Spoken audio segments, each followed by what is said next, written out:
Mata adalah panglima hati. Segala yang kita kerjakan tanpa disadari menciptakan misteri yang ada dalam hati. Baik, buruk, kejam, pilu, sampai kisah ironis, semua akan kita kuak di sini, menembus mata batin. Program ini akan menghadirkan orang-orang yang pernah ataupun masih melakukan tindakan di luar batas kewajaran. Dan malam hari ini, bintang tamu yang ada di samping saya adalah Adinda Putri Bahar. Adinda, terima kasih sudah hadir di Menembus Mata Batin. Iya, sama-sama. Kamu pernah punya pengalaman mistis nggak? Iya, pernah. Seperti apa ceritanya? Jadi dulu waktu Dinda masih SMA, nah Dinda kan masuk sekolah nih. Terus Dinda dimimpiin sama seseorang wanita, rambut panjang, terus pakai baju putih ya. Dia duduk di pojokan tangga. Di dalam mimpi itu dia nangis. Dia nangis kayak kesakitan, dia minta tolong sambil manggilin Dinda. Nah terus pas keesokan harinya, pas Dinda masuk sekolah lagi, pas di saat jam pelajaran, Dinda minta temenin sama temen Dinda ke toilet. Nah pas pada saat itu toilet lantai 3 itu lagi rusak, jadi kami ke lantai 2. Pas dari toilet mau balik lagi ke atas, nggak sampai-sampai. Nah, padahal di sekolah sendiri ya? Iya, jadi kami itu selalu balik lagi ke lantai 2, balik lagi ke lantai 2. Lewat tangga gitu? Iya, lewat tangga. Dan itu kamu curiga kayaknya tangganya yang tempat di mimpi kamu itu didatengin sama Iya. ibu-ibu itu? Emang betul, di lantai tangga 2. Memang ada, memang di sana? Oke, kamu sendiri punya ini gak sih, sixth sense atau sensitif gitu untuk melihat hal-hal yang seperti itu? Ya, kadang-kadang sih. Kadang-kadang bisa ngerasain ya? Iya, kayak bisa ngerasain waktu kayak lagi belajar itu kayak Tiba-tiba ada yang dateng, ada yang liatin. Iya, ada yang megang kaki Dinda kayak gitu. Kalau malam hari ini kamu ngerasain sesuatu nggak di studio? Kalau untuk malam ini kayaknya Enggak ya? enggak. Oke, baik, mudah-mudahan memang nggak akan ada kejadian apa-apa. Iya, semoga aja. Kita akan langsung ketemu dengan partisipan yang pertama nih ya, Dinda. Iya. Berikut ini akan hadir seorang perempuan yang mengaku memasang susuk di seluruh badannya. Malam hari ini kami akan panggil dia dengan nama samaran. Kami persilahkan Yvonne.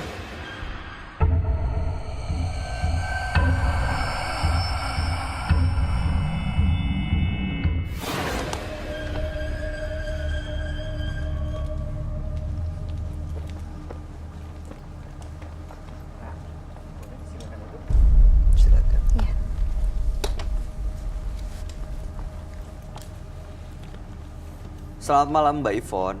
Malam, Mas. Apa pekerjaan Anda saat ini Mbak? Saya wira swasta. Baik, apa yang mau Mbak Yvonne ceritakan pada kami?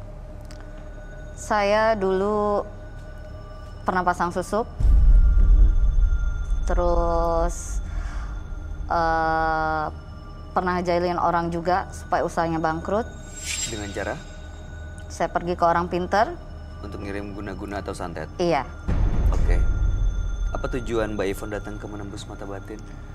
Saya pengen aura negatif di dalam tubuh saya ini dihilangkan. Apa pemicunya? Kenapa tiba-tiba mau dihilangkan? Saya udah capek, Mas. Baik Mbak Yvonne, kami akan ajak Mbak untuk langsung ketemu dengan sahabat kami.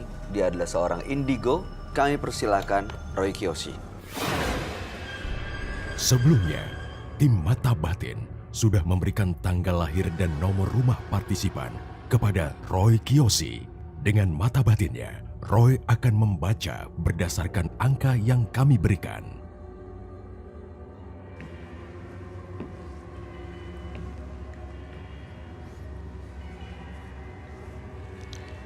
Yvonne, terlahir tanggal 20 November 1985. Karakternya keras, selalu ingin menang sendiri.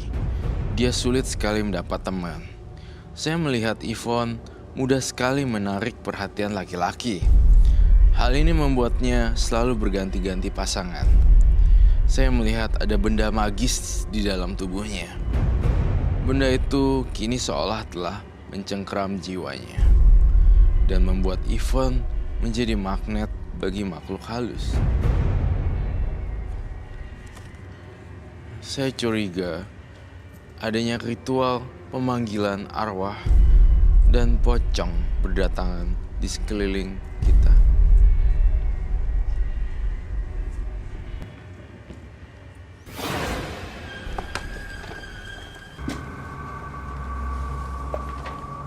Selamat malam. Selamat malam, Roy. Silakan duduk semuanya. Terima kasih. Oke. Ini saya manggil Mbak apa Ibu ya? Terserah. Ibu aja deh. Boleh. Ibu Yvonne, tanggal lahirnya 20 bulan 11 1985. Ada yang bisa saya bantu Ibu Yvonne? Iya, Silakan, Ibu Mbak Yvonne pernah pasang susuk banyak sekali gitu ya. Terus juga pernah ngisengin orang, ngejailin dengan ngirim guna-guna atau santet. Tapi sekarang sudah capek dengan hal-hal mistis seperti itu. Betul. Makanya ingin lepas dari semuanya dengan datang ke menembus mata batin. Gitu, Roy. Apa yang kamu lihat dari Ibu Yvonne? Apakah dengan susuknya dia justru diikutin sama makhluk halus? Ya, karena saya ngelihat dengan susuknya diikutin makhluk halus adalah hal yang wajar. Karena memang banyak sekali cerita yang dilaporkan bahwa saya kan riset tentang hal-hal kayak ginian sampai bukunya banyak. Kalau santet itu udah pasti ada susuk, santet, semuanya itu berhubungan dengan makhluk halus. Jadi udah nggak usah nanya lagi sih sebenarnya ini makhluk halus di dalamnya. Pernah diganggu? Sering. Seperti apa gangguannya? Ya kalau misalkan itu sering datang, misalkan kayak pocong. Terus kayak makhluk yang gede, tinggi gede kayak gitu. Iya, nggak tenang hidupnya si Mbak Yvonne kalau saya bilang. Emang karena, iya? malam nggak bisa tidur. Terus kedua, saya ngerasa dalam pikiran saya suka dengar bunyi-bunyi juga dan di sini bunyinya. Iya betul. Betul kan? Betul. Itu yang saya rasakan nih Mbak Yvonne. Dan kemudian saya masuk ke kamar.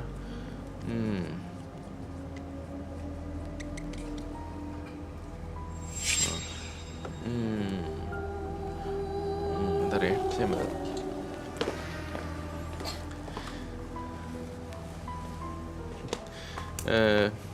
Saya melihat Mbak Yvonne, semua apa-apa dilakuin sendiri. Tanpa ngegantung sama cowok atau pria. Iya. Jadi kalau misal saya aja nggak tahu kamu dari mana, kita baru ketemu. Tapi aroma penciuman aku nggak mungkin luput dari situ. Jadi Yvonne itu sebagai tulang punggung keluarga. Betul. Tapi iya kan? Iya. Dan dia punya hati terluka dengan pria. Betul. Iya kan? Iya. Itu dia yang saya baca sekelebatnya. Tahu nggak kenapa saya bisa tahu? Karena saya ngeliat kamar kamu, saya lihat tengok kanan kiri, ada salah satu bagian yang rapih. Rapih justru. Misalnya ranjangnya adalah queen size, ada satu ini tidur, yang ini rapih. Oh, jadi yang nggak pernah digunakan gitu ya? Iya, Tapi bener. yang sebelahnya sisinya pernah digunakan, jadi Iya. agak berantakan. Betul. Nah, tapi masalahnya ini single bed ya. Ya kan? Iya. Single bed itu loh yang satu. Ya, Mm. single bed. Nah, saya tuh tadi bongkar semuanya urusannya Yvonne sampai ke rumahnya. Dari situ, Yvonne saya ngerasa perubahan sikap dan mental, perubahan perilaku gitu. Karena gue ngarepin diri gue sendiri, nggak ada yang laki-laki yang bisa ngumpanin gue. Gue hidup segini udah susah banget kayak gitu.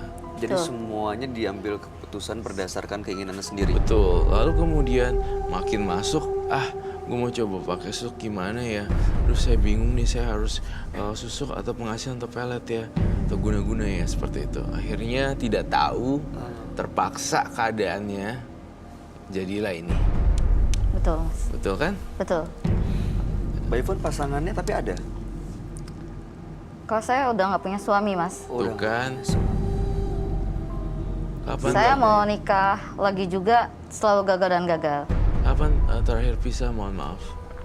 Kalau untuk suami yang kedua, itu sekitar 5 tahun yang lalu. Ini suami yang kedua, berarti ada suami yang pertama. Ada. Pertama kapan pisahnya? Itu sebelum anak saya masuk SD. Sekarang udah kelas 3 SMP. Jadi usia pernikahannya yang pertama berapa lama, yang kedua berapa lama? Kalau yang pertama hampir 8 tahun. Yang kedua? Cuma 2 tahun.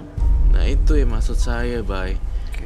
Dia itu seseorang wanita yang bisa independen gitu. mau ada laki nggak ada laki kayak sama aja gitu dalam hati dia. Ribet, malahan ada cowok malah gue jadi kayak begini. Mendingan sendiri. Mendingan sendiri. Emang iya?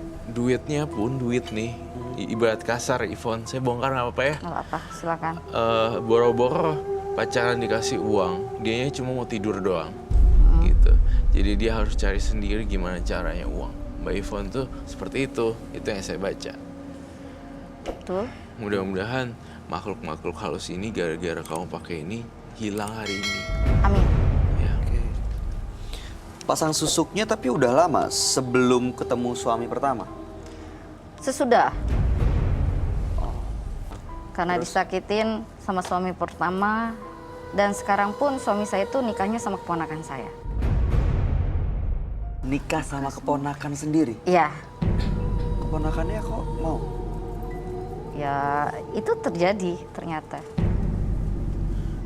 Susah sih kalau udah bilang urusan cinta atau perasaan. Entah saya pertama kali. Ya? Hah? Kadang-kadang di luar logika. Iya. Kalau udah Dan perasaan. satu lagi Mbak Ivon yang perlu kamu tahu, keponakannya. Jadi keponakan hubungannya sama Ivon jelek ya? Nggak baik. Iya, Tahu memang. nggak? Saya mau bocorin rahasia lagi ya. Silakan. Mereka berdua antara kepala vision dan yang bawah itu nggak sinkron, kayak tersem-seman. Itu bukan pure cinta sih sebenarnya menurut aku. Jadi masa cuma nafsu doang. Iya, ini nggak jalan. Tapi Mbak Ivon maaf ya kalau Roy mengungkapkan semuanya di sini. Nggak apa-apa. Roy menyebut ini sebagai meja kejujuran. Iya. Iya, ini Jadi meja memang kejujuran. semua diungkap di sini. Mohon maaf kalau ada kata-kata yang justru nanti mungkin bikin tersinggung. Tapi tujuannya adalah untuk kebaikan kok. Ya. Susuk ini dan ada amulet gitu gak? Jimat-jimat Jimat. seperti itu. Ada, Bawa sekarang. ada. Boleh lihat. Ini jimat tuh pengikat susuknya gitu ya, Roy? Iya. Mas, maaf. Boleh silakan dibuka aja.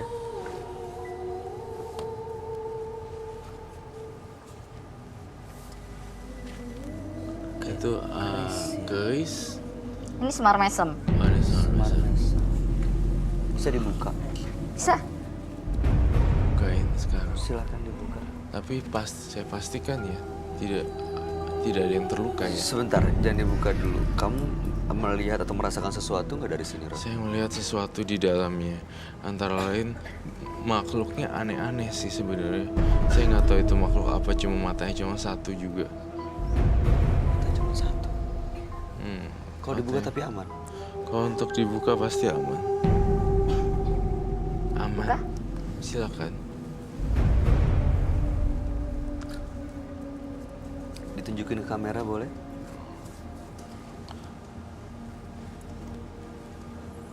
Diginiin. Biar tahu besarnya. Itu kenapa?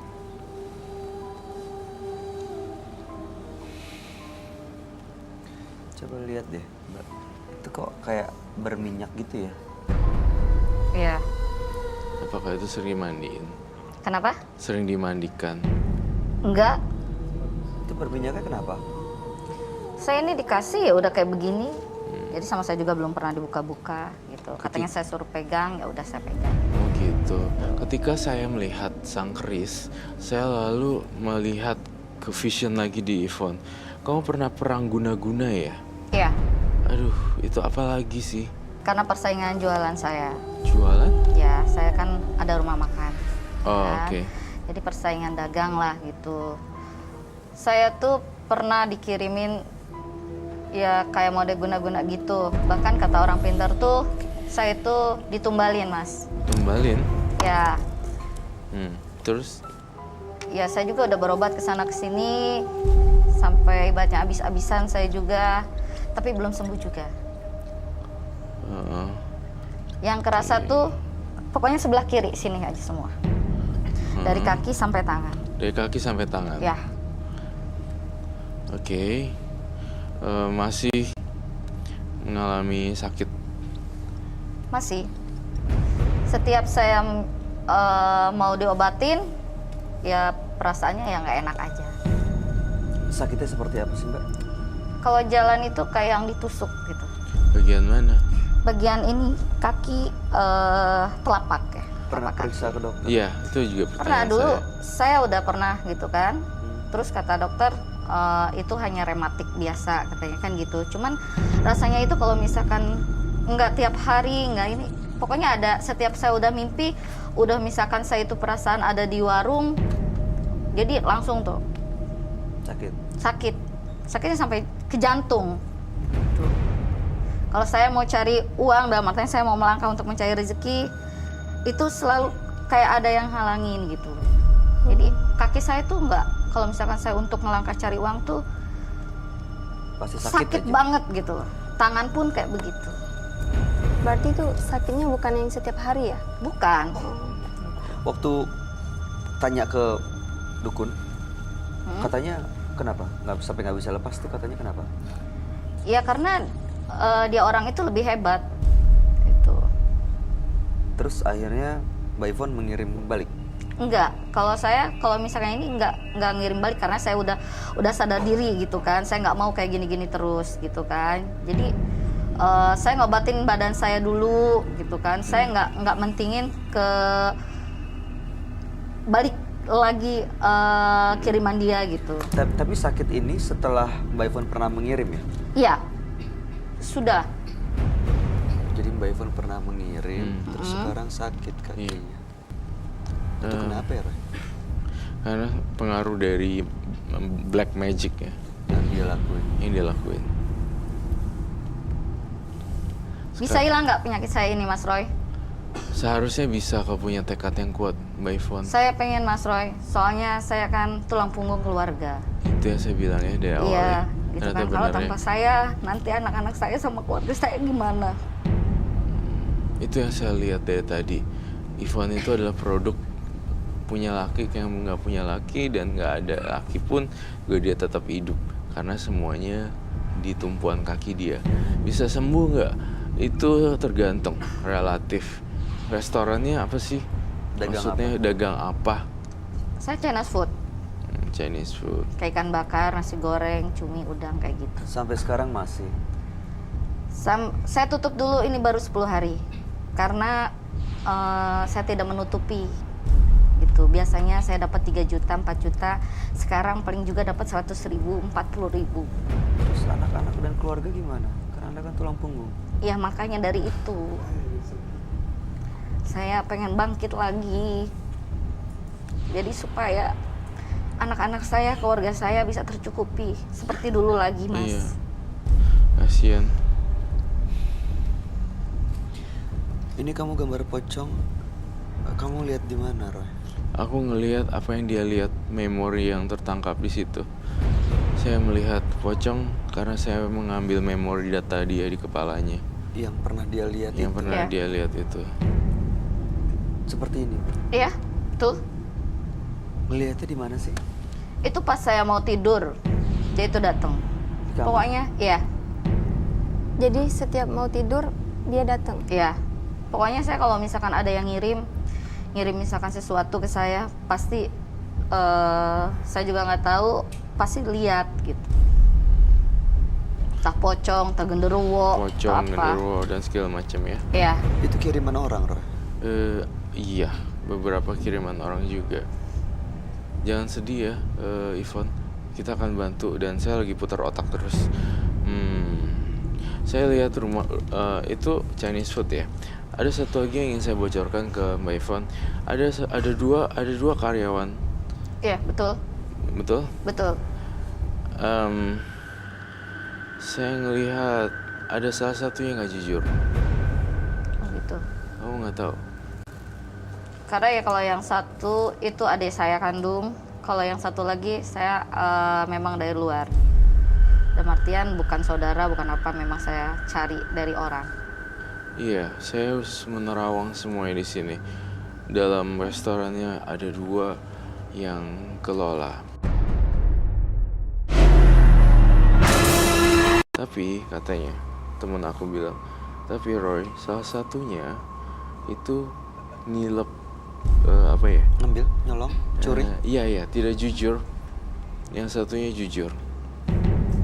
Moga-moga setelah setelah dari meja kejujuran ini dan kamu pulang, saya nggak mau kamu pecat salah satunya atau ributin mereka. Dapetin bukti baru. Ada kamera CCTV kan? Nggak ada. Aduh sayang ya. Itu bukan berarti nanti akhirnya jadi malah curigaan juga gitu, pasti mengganggu kan suasana kerjanya.